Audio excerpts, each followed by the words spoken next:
J'ai donné des conférences dans le passé sur le développement durable et communication, aussi sur les médias sociaux, mais jamais les deux ensemble. Donc, on va vivre ensemble un petit expériment.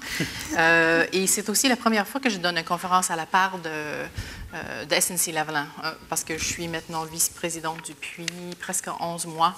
Et il y a de bonnes nouvelles, c'est qu'il y a beaucoup de défis. Mauvaises nouvelles, beaucoup de défis. Forbes Magazine, le magazine américain qui est bien connu pour, c'est un magazine d'affaires, a mis un sondage. Ils ont une liste des top 10, les 10 meilleures campagnes de médias sociaux. Et deux de ces campagnes ont été ce qu'on peut appeler vraiment des campagnes de médias sociaux durables.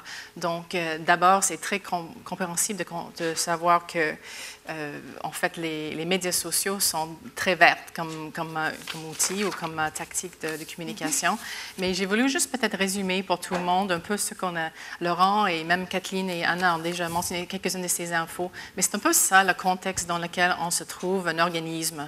Si vous êtes un organisme privé, public, gouvernemental, paragouvernemental, il y a certaines choses qu'il faut toujours se rappeler. C'est le fait que, comme Kathleen vient de mentionner, il y a beaucoup d'informations, mais on passe beaucoup moins de temps. Donc, le désavantage de ça, c'est qu'il y a beaucoup de compétition pour nos yeux et pour les yeux de nos parties prenantes. Donc, les choses passent plus rapidement, mais les gens font moins d'attention. La bonne nouvelle avec ça, c'est le fait que les gens font moins d'attention. Donc, si vous pouvez fournir d'autres informations, ça peut aider à faire passer votre message. Mais en même temps, il y a plus de choix et moins de rétention. Donc, il faut prendre tout ça. Autrement dit, pour moi, les médias sociaux, si vous êtes un ONG, un organisme non gouvernemental, c'est vraiment autre chose. Vous pouvez passer le message. Tous les meilleurs exemples que j'utilise habituellement dans ma présentation sur mes médias sociaux, c'est toujours World Wildlife Federation, Greenpeace, etc.